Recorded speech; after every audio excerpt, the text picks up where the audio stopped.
to turn around and I am going to work with state, local, and federal law enforcement to get these people prosecuted under the RICO Act. Get them they can walk in here and they know they're not going to be arrested, they're just going to be deported. Let's make them realize that they will be prosecuted in the state of California. What was your name again? Ron Schwab. And where's your home? My home is in Imperial Beach, but you guys are in my district, and I, unlike Steve, I believe that I need to find out who my bosses are going to be and what your concerns are and what you need. Because I don't work for any woke company, I work for the people. Because you are the ones that count. Okay?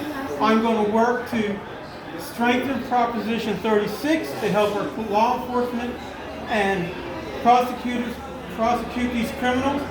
Being a former police officer, I'm going to tell you, I'm going to also introduce legislation to bring back the death penalty, give stronger penalties, and include stronger penalties for pedophiles, and the minimum death sentence will be for pedophiles. We have to protect our youth. We need to protect our future generation, which is not being protected now. Let me ask you a question. Healthcare. How many can afford healthcare in this state? Nobody.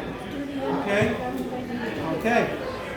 Healthcare is near and dear to me. I served 18 years in law enforcement, but I also served 12 years as a paramedic in the field. My wife works in the healthcare industry. Every night I have to hear stories how the elderly can't get their drugs, or the poor can't get their drugs. Why our state government takes that money and gives free health care to undocumented immigrants. Okay? That money needs to come back to us.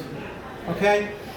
So it needs to go to the people. That's the right. people of California, the citizens, the Exactly. people that are paying the price. Exactly. And not a bunch of these DEI hires and super sanctuary counties and sanctuary states. All of that needs to go. And when I'm in office, I will get rid of sanctuary cities and sanctuary state, because criminals are not going to find a safe place here. But getting back to healthcare, our illustrious Governor Newsom and his Democratic legislator, took money that was destined to give senior citizens and the poor discounts on their prescriptions. It's called the 340B Federal Drug Subsidy Program. 4 years ago, Governor Newsom, under executive order, which got the support of his Democratic Party, included it into the general fund. I will work to get that fund, that executive order rescinded, and bring that fund back as a separate fund, so these health clinics, these small health clinics, who take a portion of their budget, contract with a pharmacy, so people like you and I can get our discount drugs that we need, such as for diabetes medication, EpiPens, and any other medication that we need. We can get it back and get a discount on it. You know why medical insurance is so high? Because our state allows them to be. Okay? I will introduce legislation to force the insurance companies to pay for more products, more medical issues, and not deny it as elective. Okay? And without a copay.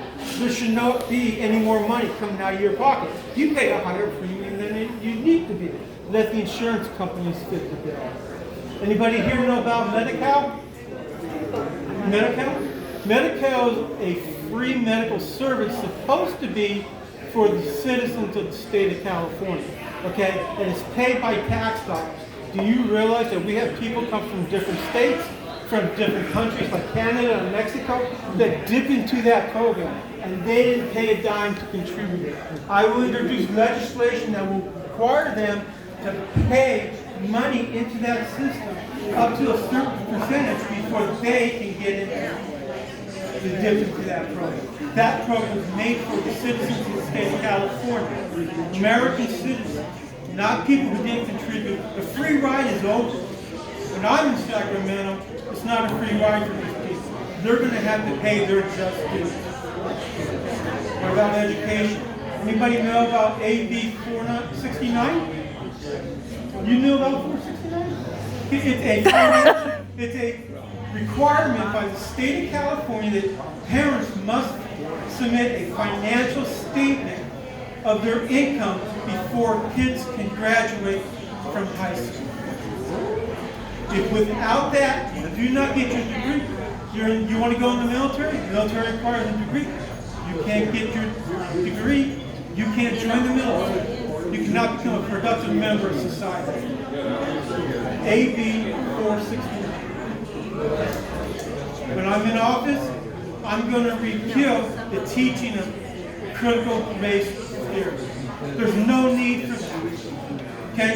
It doesn't expunge racism, it promotes racism. And I would introduce legislation to protect teachers that they will not be prosecuted for not teaching the CRT program. I will also install legislation that will protect teachers from not allowing parents to know if their child has a pronoun change. Okay? They need to be protected. I will bring back the rights of parents to determine what is taught in our schools and take it out of the hands of state government. State government doesn't need to tell us how to raise our children and what to teach them. Okay? I'm here to bring the government of the people, for the people, back to the people, and out of the hands of the elitists that currently run this state. And I promise you that when I'm in Sacramento, unlike Steve, who sits behind his desk up there and says, well, I know what's best for the citizens, I will come down and I will continue to meet with this group when I'm in office to find out what your concerns are and address them instead of doing what his party wants to do. This is a state of the people and not of the Democratic Party. So let's bring it back to the people. Thank you very much. I hope I can